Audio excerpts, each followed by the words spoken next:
Hello and welcome to Mindset Kitchen. My name is Diana Paliokaite and I'm the host of the show. Today with me here I have Steve Lindsey, charity trustee, challenge ambassador, event geek. Hello Steve, welcome to my kitchen. Thank you so much for having me. I'm really excited. I love my food, so to have someone cook for me, and I've seen a lot of your episodes as well, so I'm chuffed to bits to be invited, so thank you. My pleasure. Just so you know, not all episodes go well. Sometimes food gets burned, some are not so lucky. Well, I'm pretty low maintenance, so I love my food, so I'm a very easy customer. Music to my ears. Yeah. So Steve, I introduced you very briefly there purely because I want you to introduce yourself in your own words. So tell us all a little bit about yourself. Okay. Well, first of all, I'm a dad. I've got a beautiful daughter. I have always worked in events, and over 20 years, always B2B events, so trade shows, conferences. Prior to then, I used to work for the Mouse. I used to work for Disney, so I was on board Disney Cruise Line. So that's where I learnt a lot of things around customer experience and service, and sort of delivering the undeliverables. That was a great foundation. But over the last sort of 8 to 10 years, I've done a lot of work, in particular with my local hospice, but I'm also a trustee for Alopecia UK. I've lived with alopecia since I was 6, so it's a way of life for me. I love the fact I've got alopecia, but I also recognise the fact there's a lot of people living with alopecia who are struggling at times. So that's why I got involved with the charity. Incredible. You've been really humble there. You obviously summarized your journey really well. Can you just tell me a little bit more about what's involvement with the charity? What do you actually do? So I'm a trustee, so I'm part of the board. So I'm not involved with the day-to-day running of the charity. We've got a brilliant small team. Like the charity, it's our 20th year this year. We've got a very small but mighty team in place, looking after an amazing community of individuals with alopecia. But my role, along with a number of other trustees, is really just making sure that we're keeping the charity's vision and strategy on track. If we're there to provide a little bit of mentoring and guidance, but obviously fundamentally as a charity, you need to make sure that you are focused on serving your community, the purpose of the charity itself. So it's really there just to kind of be the guardians, as it were. So yeah. And I also introduced you as a challenge ambassador. Now, I absolutely love that. I would love to have a title, challenge ambassador. Yeah. So I want you to explain what is challenge ambassador. Well, I was really taken aback when I got gifted or granted this title. So I would do a lot of work with the Hospice in the Weald, which is it's a hospice charity which is based here in the southeast of England, just at Pembury, outside of Tunbridge Wells, and it looks after individuals of all ages who are they've got life-limiting conditions, or they're at the final stages of their journey. It's a charity which isn't supported by the government at all, so all the money they raise is self-funded.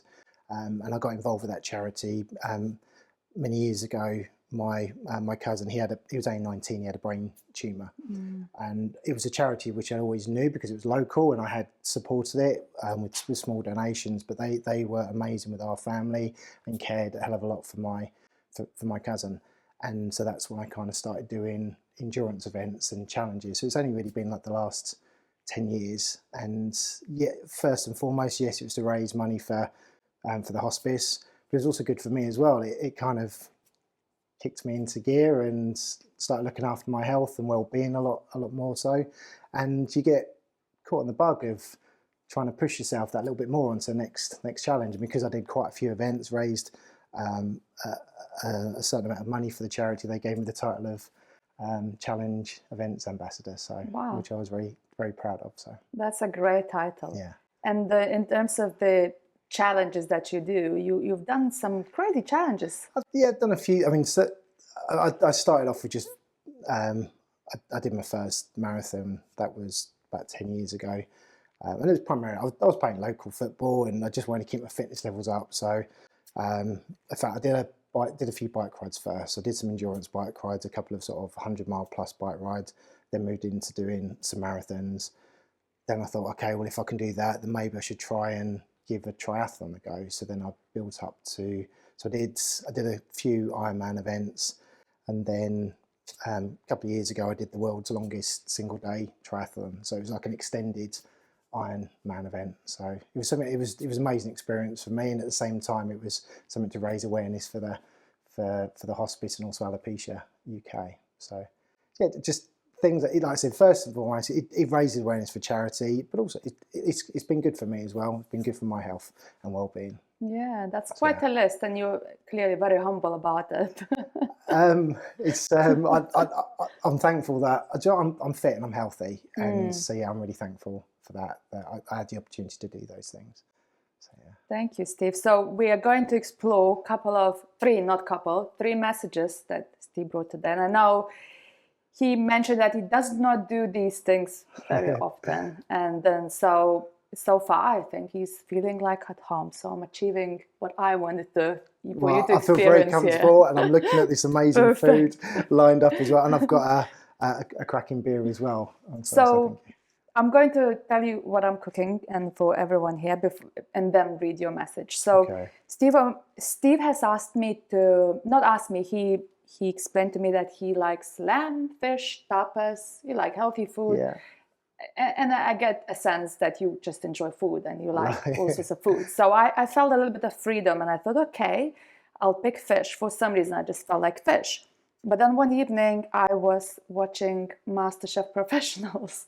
And I'm not professional. This is not me setting expectations of this cooking, but I saw Marcus Waring doing beurre blanc tartar sauce with a type of sole fish. And he was doing that as a challenge for the chefs coming in to perform. And apparently this beurre blanc sauce is one of the things that professional chefs have to master and have it ready in the kitchen. Okay. So especially in French kitchens, they come in and prepare loads of this sauce because it goes in a lot of dishes. I watched that and I thought, I'll make that for Steve. Unbeknown to me how it all will go. So I had to do a couple of goes and practice this particular sauce. But I think the sauce is absolutely delightful. And so then I'm pairing the sauce with Cornish lemon sole, which arrived yesterday. I have a really wonderful fishmongers. They come straight from Billingsgate Market. I've tested the sauce again, all delicious. And I'm serving the fish with asparagus and baby potatoes that I'm slightly already pre-cooked them this morning. So it's not all cooking and I'm constantly checking the potatoes. I want to focus on you. So it's quite organized here and calm. But the dish is Cornish sole with beurre blanc tartar sauce, potatoes and asparagus. And here you have a Spanish beer, which is absolutely delicious actually. So now I like that beer too. And some Lithuanian fried bread, which feel free to help yourself as much as you can. So I'm going to start cooking shortly, but I'm going to read your first message, Steve. Control the controllables. Yeah. Tell me more about it. So this is something this has stuck with me for quite a long time in different parts of my life. And it's probably only been the last 10 years where I've really kind of acknowledged some of the things which happened when I was younger. But yeah, this has always been my number one. So when it must be about 6, I started having patches in my hair. So it was alopecia areata. There was no sort of rhyme or reason for them coming and going. They just appeared. Sometimes get larger, get smaller. But as a young person, you're kind of conscious. You want to be able to fit in with everyone. And so this was something that I was quite conscious of, and not just from a 6-year-old, but as I was getting older, teenage years, you're very conscious about your appearance and how you fit in with everyone. And as a kid, I was always an overthinker as well. I always used to over worry. Now that might have had something to do with the alopecia. I don't know. I don't really buy into that. But my mum and my dad were very traditional, quite old school. Dad was a mechanic. Mum was a nurse. So they knew I had alopecia. They weren't ignorant to the fact that I had it. But they didn't focus on the fact. They didn't turn me into a victim. They didn't highlight the fact that I had alopecia. I was still a kid at the end of the day.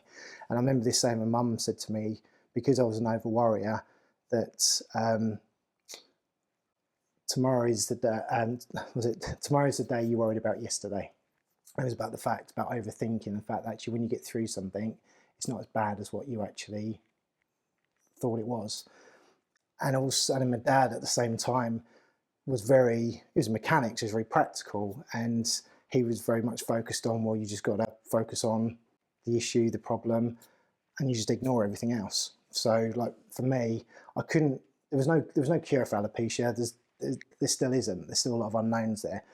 So I couldn't control the facts of getting my alopecia fixed or changed, but I could control how I responded to it. So when people had questions or answers, or would say sometimes some quite unkind things, I could always control how I responded to it. And that was as a kid, so I was always in control of that.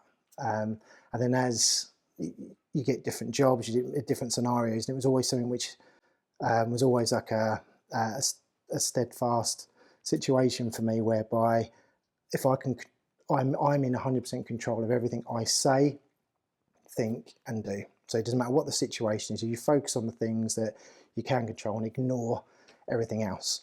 And I mean, I'm mid-40s now, and it's kind of put me in good stead over the years. It's a beautiful mindset, Steve, mindset message as well, and mindset, the way you think, especially from such a young age, having to deal with. Yeah. And to be fair, I didn't know about it really there. I mean, yeah, mum and dad said it, but I didn't really consciously think about it that way. It's only really as you get older and you kind of look back on scenarios. So it was like I was happy I did look at it that way, and I had good people around me. But yeah, it's something which has stayed true for me all the way through. It's a great advice, actually, because this could be applicable to so many different scenarios, right? It's pretty much in anything in life. Massively. I'm an event organiser as well. So been involved in events for over 20 years. We organise the National Sales Conference. I'm involved with a number of German trade shows. Obviously, go back 4-5 years, COVID kicked in, and for event organisers or anyone involved with in-person meeting, that had a massive impact on their livelihood, their business. So as an event organiser, not having any revenue for 2 years was a massive massive impact. There's nothing you can change with that. But I couldn't control COVID. I couldn't control how people were going to respond to coming back into online events.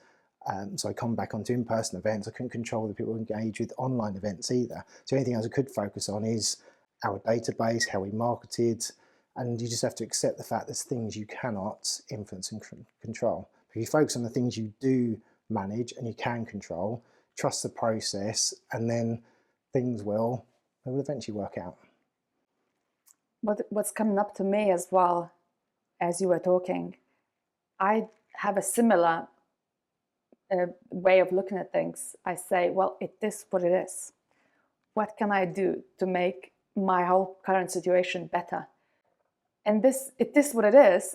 It could be like, it is what it is. But actually, it's very powerful the way it comes into my head, because it settles me and to accept that's it. Yeah. Because I can't change it. There are so many situations in my life where I simply could not change.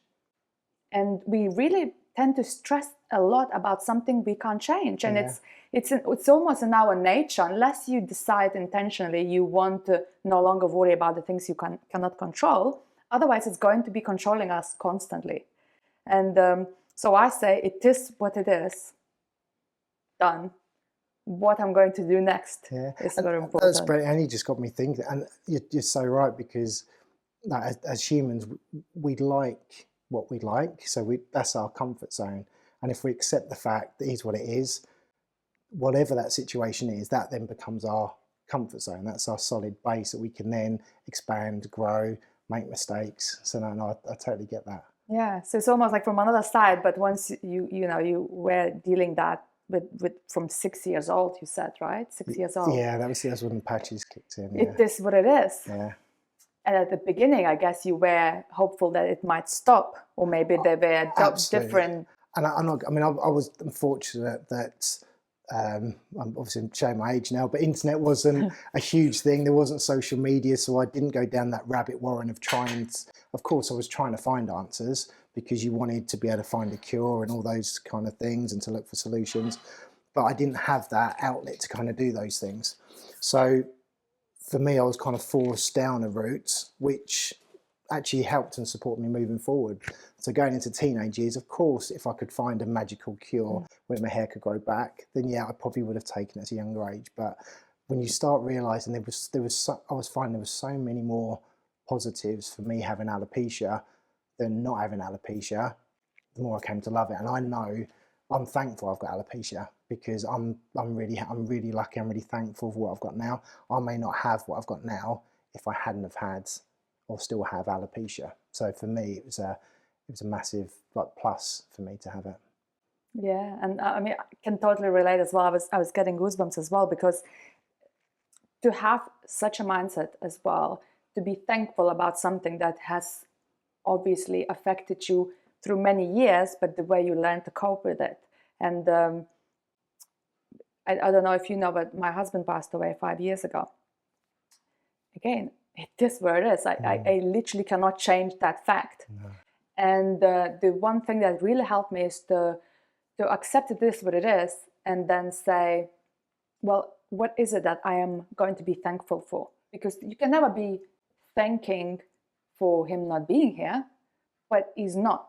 So for me to continue being positive, I have to appreciate what happens next. What's my next chapter is looking like, and what am I going to do with it? Yeah.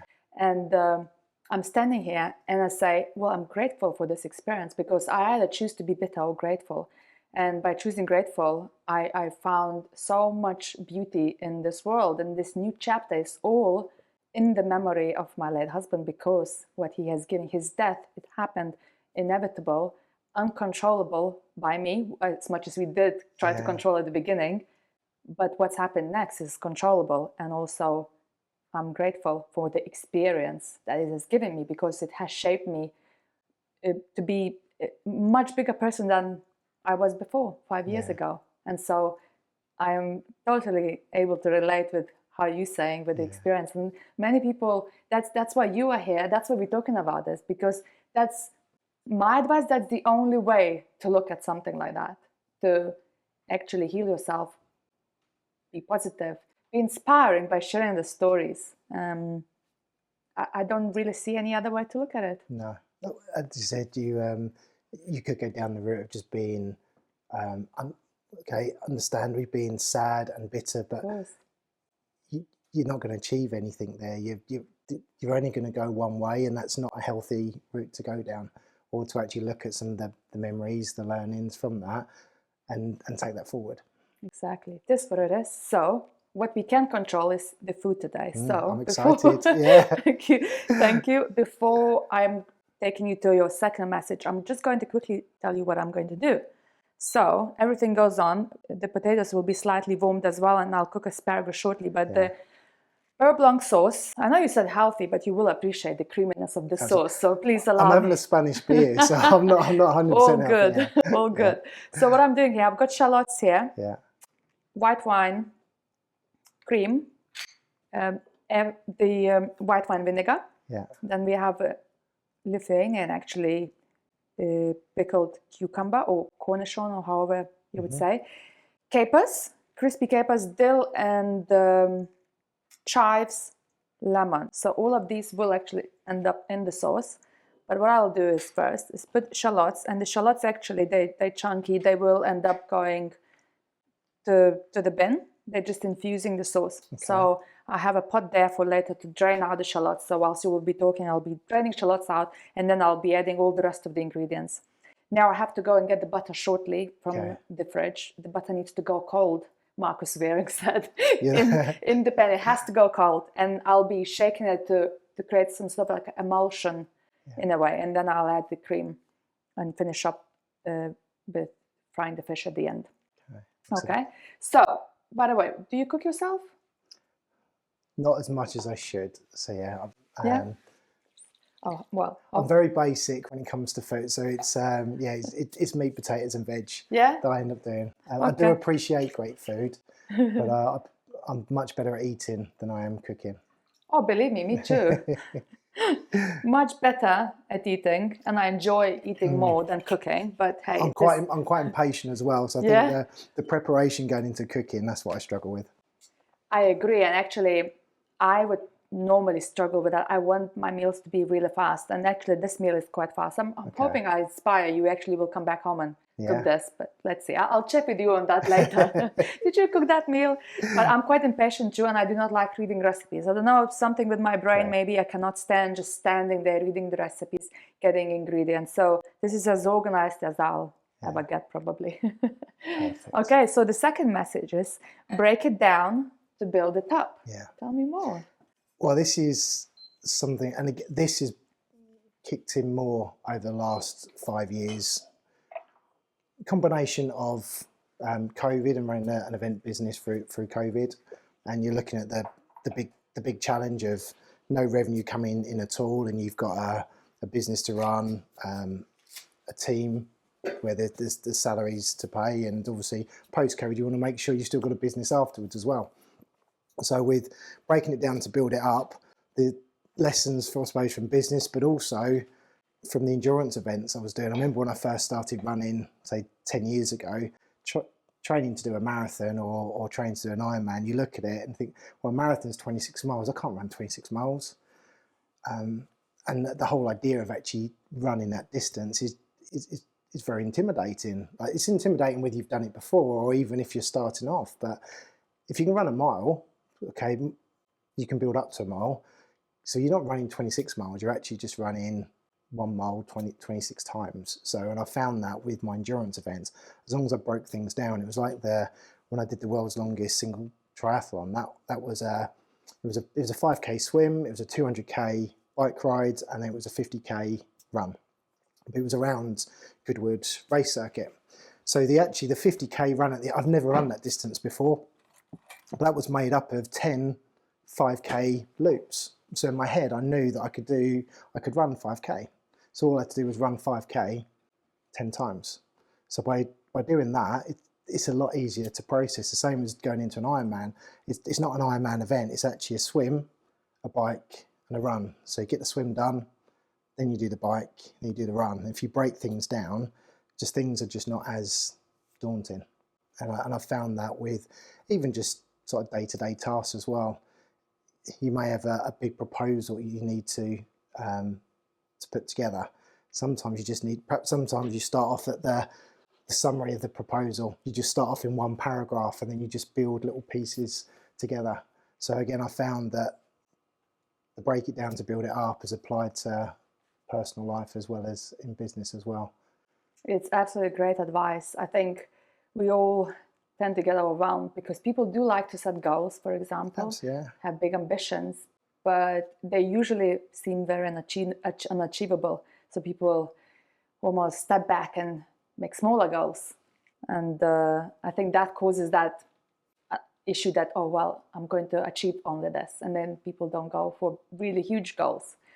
And the same actually when I started filming Mindset Kitchen, the overwhelming idea in my head was born, and then I thought, well, wait a minute, what do I need? How much stuff do I need? And to be honest, if I didn't do the breakdown in a way, probably different method, but I would not have started because it's a lot. And whilst it may appear really organized and calm here, but I did not know anything about filming or talking in front of camera, let alone I was never posting any videos of myself, and really disliked hearing my voice, watching my videos, and then not knowing where to start, who could help me, video editing, cooking, and where will I get my guests? I don't know anyone.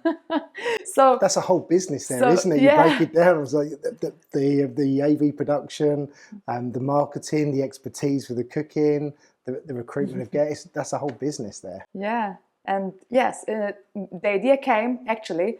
I think I was having a glass of red wine. Funny.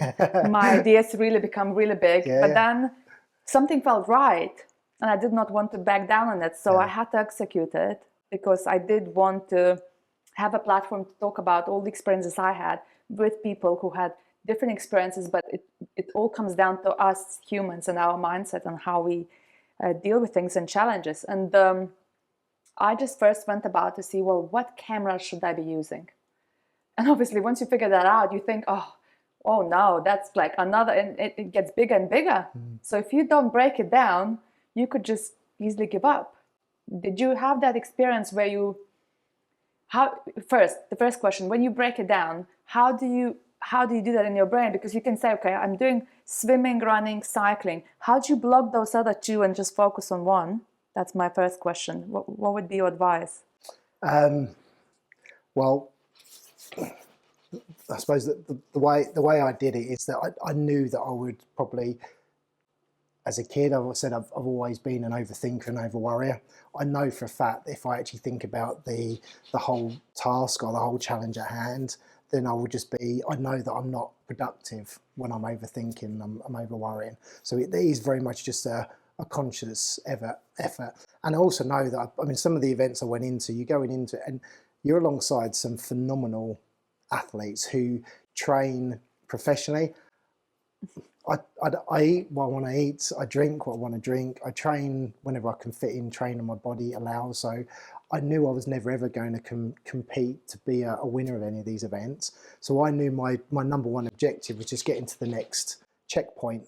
So whether that is a mile checkpoint or just getting out of the lake without drowning, that being an objective really. So it was just really for me is just ensuring that I just didn't have that mind fog of overthinking too much.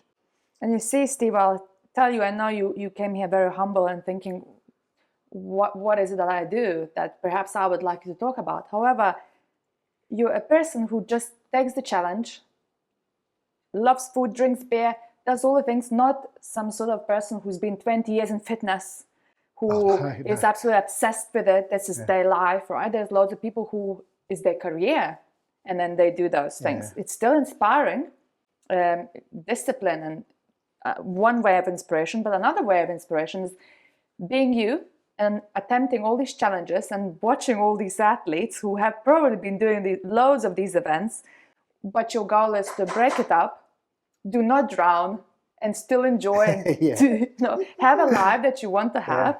And I think that's very inspiring because as if you would say to anyone, your friends or colleagues, look, I can do it, you can do it. I actually apply this mindset all the time. If I can do it, you can do it. Or if they can do it, I can do it. Yeah, no, you hit the nail on the head there. For me, I certainly didn't want to get to an age. I didn't want to become like a bitter old man saying that, oh, I could have done that and I never did it. So that was one aspect, but definitely to be able to sit at a bar, talking to friends, knowing that, like for me, because I played local football, and my fitness levels were okay, but certainly not to the level of doing endurance events. And just to make people realise that you don't have to be obsessed with nutrition is a good thing. It is important, of course it is. You're not going to get anywhere if you've got a bad nutrition diet, but you don't have to be obsessed with it. And you're spot on there. For me is I still want to enjoy all those things, and I want to let other people know that they can still go for those goals and those challenges and not have to worry. Because that's the thing, we've got so much in we're worried about what's going on in the world, worried about finances, worried about our health, worried about our family.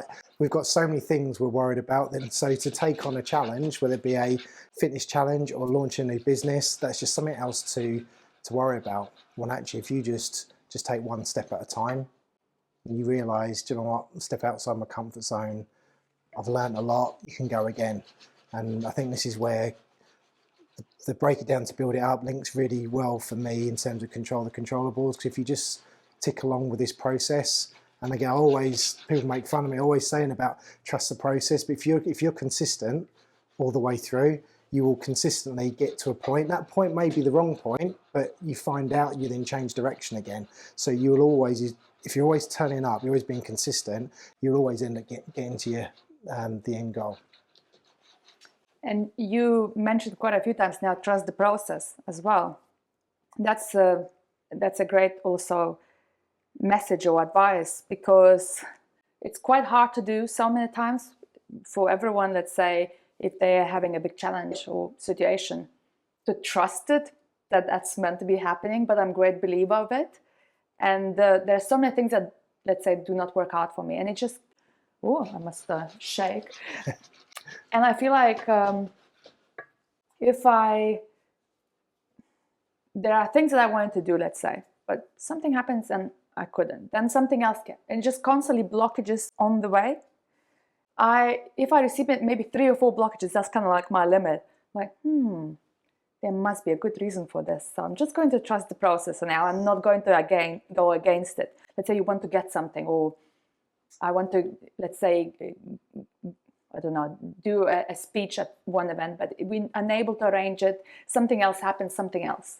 And you get frustrated. So it's very easy to get so frustrated and bogged down about all of that and lose the sight, bigger picture.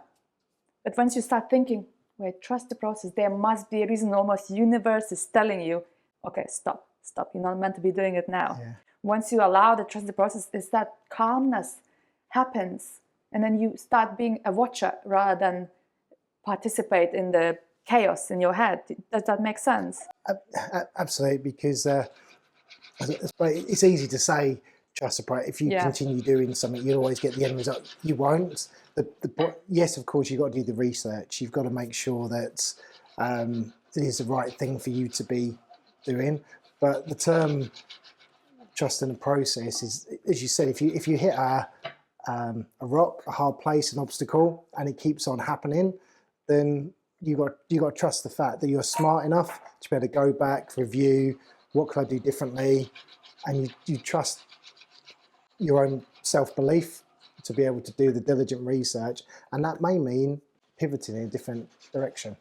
I think if you're very erratic, if you're constantly changing direction and not giving something a solid go, you're never gonna learn anything. So you have always got to stick at something to then find out what the successes are, what the failures are, to then reroute and then take a different channel. So it appears to me that you are quite calm and controlled, but I'm sure there are situations where you think, what would be, again, I'm putting you on the spot in a way, because he's not aware that I'm going to dig deeper, but are there any situations where you're like, I should have focused on controllables? Yeah. I'm really, something comes into your mind? So family and close friends and work colleagues will know that I'm not very good at choices. I'm really bad with choice. Like, I'm very binary. I feel very comfortable in bigger decisions, because in my mind there's a right and a wrong. With smaller choices, that's where I really struggle. So I struggle going to a pub or a restaurant and there's lots of food there to choose from. So that's why I struggle there. So the way that I kind of manage my overthinking is to take away the choices. I don't like having. Friends make fun of me because I've only got I've got like 3 or 4 pairs of navy shorts, so I always wear navy shorts. The polo, I've always got navy and black polo shirts. So I just take away that choice element, because that's what stresses me out. What stresses me out is when there's too many choices. So I have to take away options. So it's great, because that means you have that awareness, and then you can implement things to ease that off. Yeah. That's part of personal awareness, right? Because you can identify, I hate choices. Because in a way, if you hate choices and you have still continuously having lots of choices, that's going to affect you. So in a way, what you're doing is saying, this is what I don't like, this is what I'm going to do. And, we have the awareness is another important part. And I think, and what you have is obviously big awareness of what's going on inside, because you can control things, you can make a choice and an action based on that choice. You can make a choice. I was very careful there. Perhaps you can, as long as there's not many choices, or small little choices, or big choices. Yeah. So Steve, is there any other challenge in the horizon, part of charity or part of yourself? Well, I suppose the biggest challenge I've got now is actually getting back to fitness. I've taken about 18 months off, so I haven't done any challenge events for the last 18 months.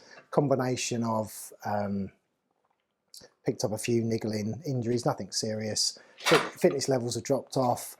I've got to accept the fact I'm at a certain age, I'm going to pick up more and more aches, pains and niggles. So my next challenge is actually just to get back into being fit again. So I should be running the London Marathon this weekend, which is can't happen because of niggling injuries and all these little injuries. I said they're nothing serious. It's just I've got myself out of a habit, a routine of looking after my flexibility.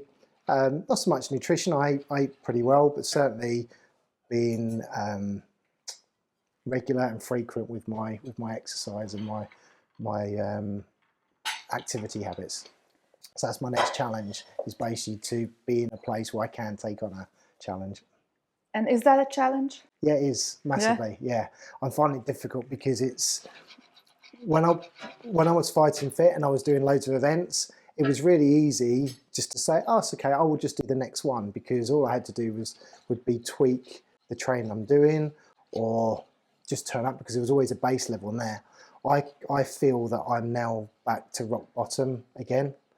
So I'm struggling. I'm struggling a little bit because in my mind I feel a little bit of a fraud, because in my mind I know I've done things and people reference to certain endurance events that I've done, but I feel a bit of a fraud because I haven't actually done anything for 18 months. So like for me, I'm struggling with the fact that I'm not actually at that place anymore. And so my fitness levels is rock bottom. So I need to build up. Whereas in my head, I'm thinking I should still be able to do the things I did before, and I can't. So I've got to start from ground zero. I want to tell you something. I don't think you're a fraud. I think you're just a human. And to be honest, actually, even more so, I appreciate you being here and being so open and honest to say you're a fraud because you haven't done something 18 months ago. That's absolutely fine, because essentially the way I view it is we as humans, we like to do certain things. We do certain things that drops off, but it's not about actually you being continuously on top form. It's about you doing certain things and identifying what else I need to do to get there or there. So in a sense, we do say fraud, I know, and lots of people refer, and probably, I don't know if I did a challenge 10 years ago and I'm still talking about it, which people do. People, Olympians, they don't no longer do things, but they still talk about it. And perhaps it's not being a fraud. It's simply actually those experiences have shaped you, made you stronger. And in my view, is what making you now to say, okay, well, that's a challenge that I'm going to take on again, because I actually enjoy it. I enjoy the process. And so in a way, looking at it as that's exactly how it's meant to be, trusting the process. Yeah, no, I hadn't looked at it that way. No, it's so true. And I think it's maybe for me, maybe it's just it's an insecurity thing that I've got at the moment. The fact that I don't feel that I'm at that level that I want to be at.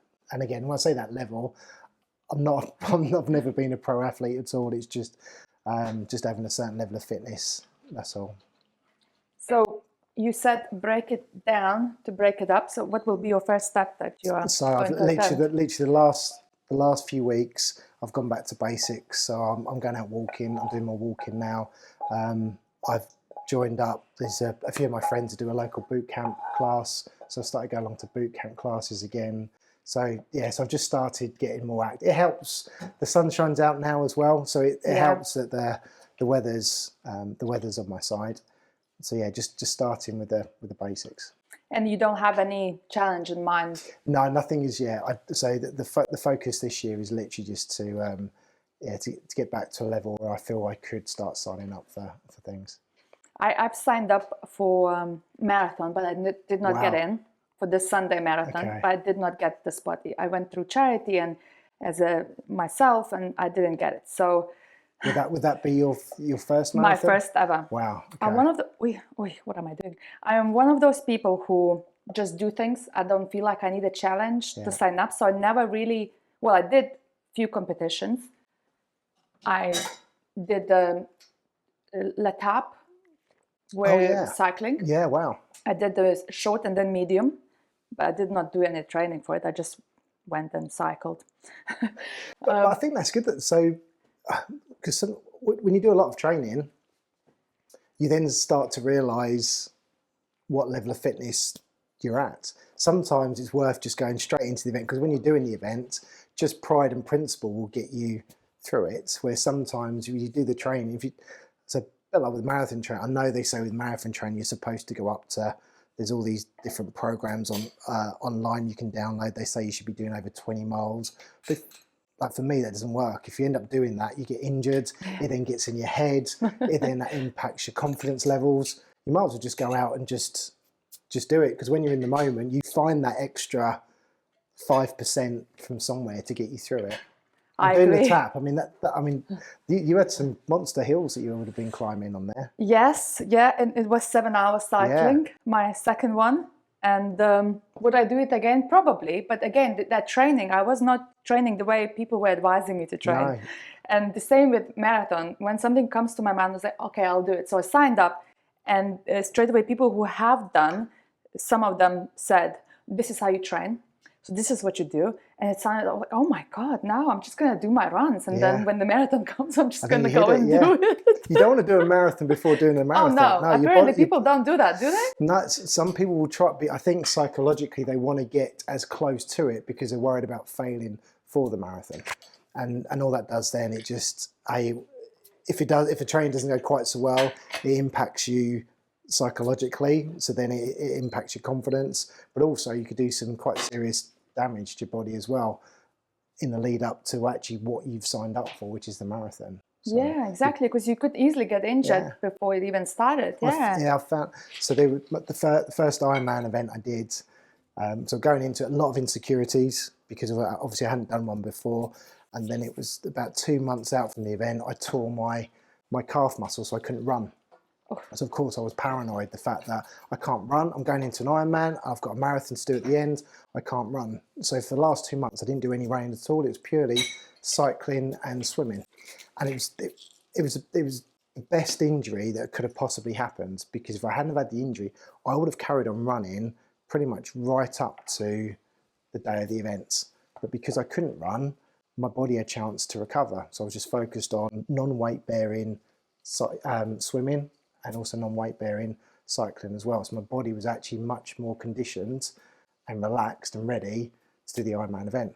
So although I didn't do any run training in the lead up to doing the Ironman where you've got a marathon at the end, I still did it because actually my body was more prepared. So now any event I go into, 2 weeks before an event, I don't do anything at all. I just go out and walks, because I'd rather go into an event with no injury and having my battery fully charged, as opposed to going into it with perhaps a slight niggle or maybe 80% battery level. Yeah. But I think that's the psychological thing. If you're doing an event for the first time, you feel you've got to be training right up until the very last minute, where you shouldn't. You should be looking after like your food, your rest, your preparation, to make sure that you are ready to go. That's great advice, definitely. So 2 weeks out from an event, I don't do anything at all.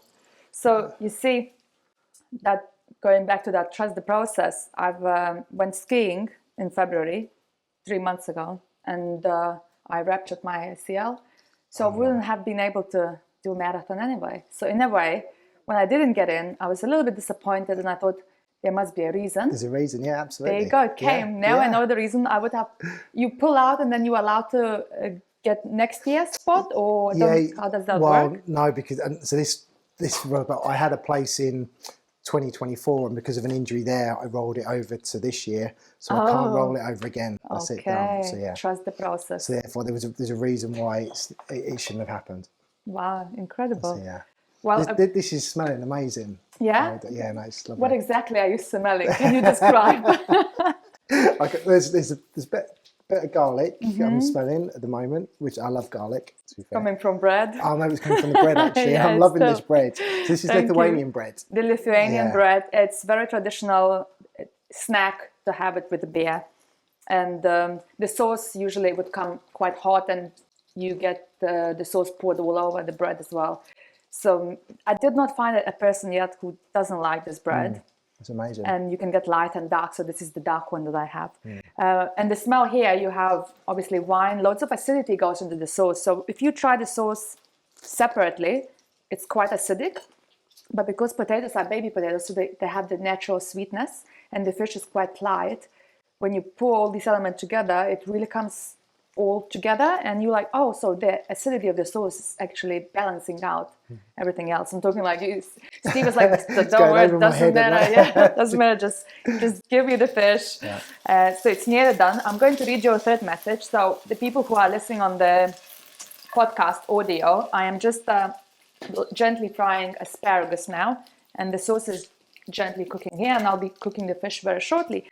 Feels like time is flying by, and I'm going to read your third message, Steve. Ooh, be the last one standing.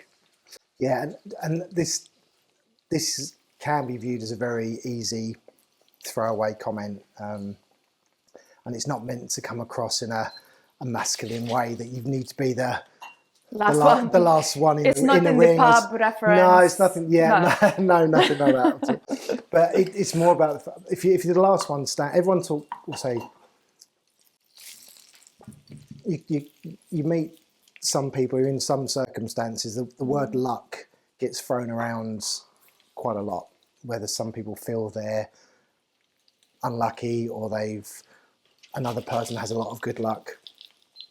One thing I found that if you're always present, if you're always there, more opportunities will come around.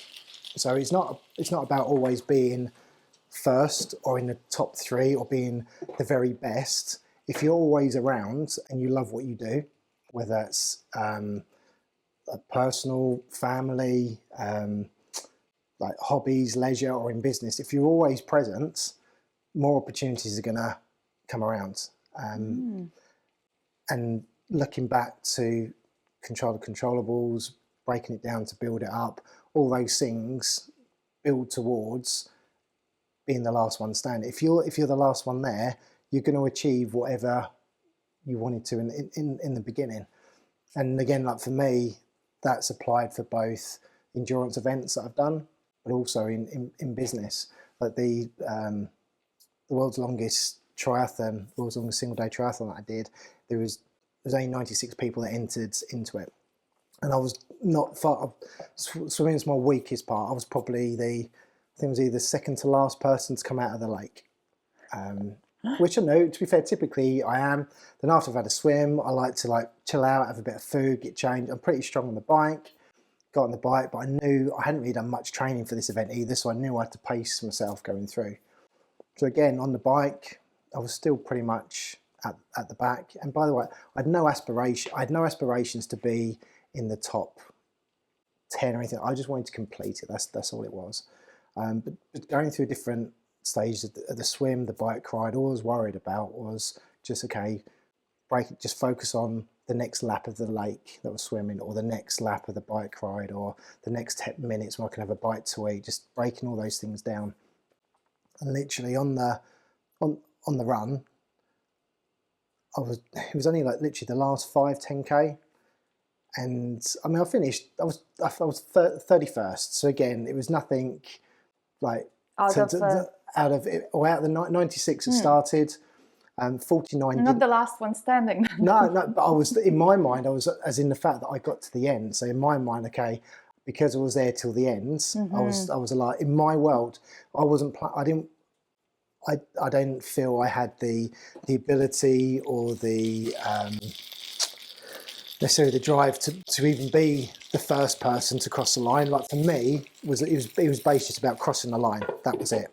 So as long as I just stuck to the things that I know, control the controllables, which is in terms of what I eat, how I pace myself, how I go through the event, breaking it down, I knew I would be there at the end.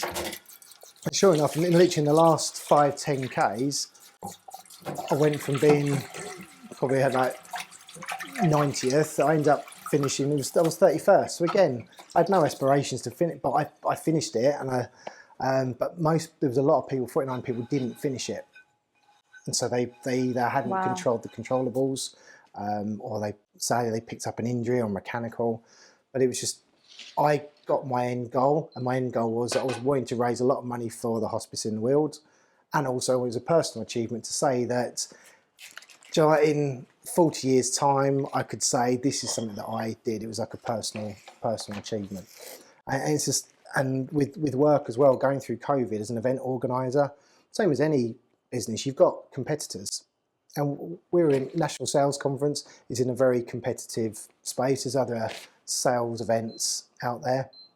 And for us, we took the business decision just to carry on working. We did provide a lot of free content, a lot of webinars. We cleaned up our database. We just did all the things that we thought was the right thing to do, with no money coming in. Which is, if we build it, then hopefully we'll build up some more advocates and fans of what we do, and they will be there at the end. But there was no guarantee. And sure enough, we went through 2 years of COVID. We did our first post-COVID event in 2021. Our competitors were unable to run events. They were at the same time, but no one turned up to their events, whereas people turned up to our event. And we was literally, like, financially, we were almost broken. I'd say taking out a bounce back loan. I'd already remortgaged my house. Wow. So literally I was literally down to, we're talking hundreds of pounds that was left to kind of, to pay for the salaries of business. And we ran the event in 2021.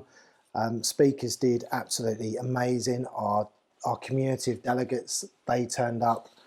And so we had an event which had 86% attendance. And this was during COVID. We went into lockdown about 6 weeks later. And then in January, so just 2-3 months after that event, the business world started opening up again. But there was a lot of sponsors who hadn't spent their marketing budget for the year before. And we were the last event standing in that space, because we were just consistently doing the webinars, cleaning the database, still reaching out, still talking to people, albeit it was costing us a lot of money to stay alive and to be the last one standing. Because we're the last one standing, when it came to 2022, we were recognised as the most trusted event to go and support. So sponsors got behind us. If it hadn't been for 2022, we had our best financial year in 2022. And so the money we made in 2022 wiped out the debts from the 2 years prior. So over that 3-year window, we made no money at all, but we were back to zero again. And it was just because we were still there in that space during COVID, and we were there and we came out the other side. And because of that, people then backed us when we opened up again. And if we hadn't have done that, if we hadn't have been around, we wouldn't have picked up those extra delegates, those sponsors, the speakers who wanted to come along and join us. So that was, again, it's another thing which is kind of always put us in good stead. So you don't have to be super. It's not like a masculine message to be the last man standing. It's the last one standing. If you're just consistent, if you're just always turning up, if you're always making yourself present and putting yourself in places that you want to be and talking to people that you want to engage with, if you're always around, more opportunities will come your way. It's beautiful, because I really wanted to know what was behind this message. Obviously, my brain straight away went to be the last one standing, maybe to help someone, to assist someone. But it's actually a great way of looking at it. It's taking something used in it, just like a throwaway comment, and actually looking at be the last one standing, to actually realizing you will receive all these opportunities. And so what comes to my mind is that perseverance, that belief, that strength to continue to be standing in the situation where everything is falling apart and lots of businesses fell apart and lots of people had to close. And obviously sometimes it's inevitable, you have to close. But for you had that mindset of, I am going to do whatever I need to do in the meantime and just still show up, still deliver and be trustworthy. And I think these are extremely valuable, especially for the companies. We met so many new friends as a result of COVID. Wow. The business and our community now is in a much stronger place as a result of COVID. Now, as an event organiser saying that, unusual. It is, isn't it? Because some businesses really thrive because of COVID. If you're in hospitality, a restaurant owner, any kind of in-person, then you struggle because obviously you didn't have the income coming through. As an event organiser, there was no support from government.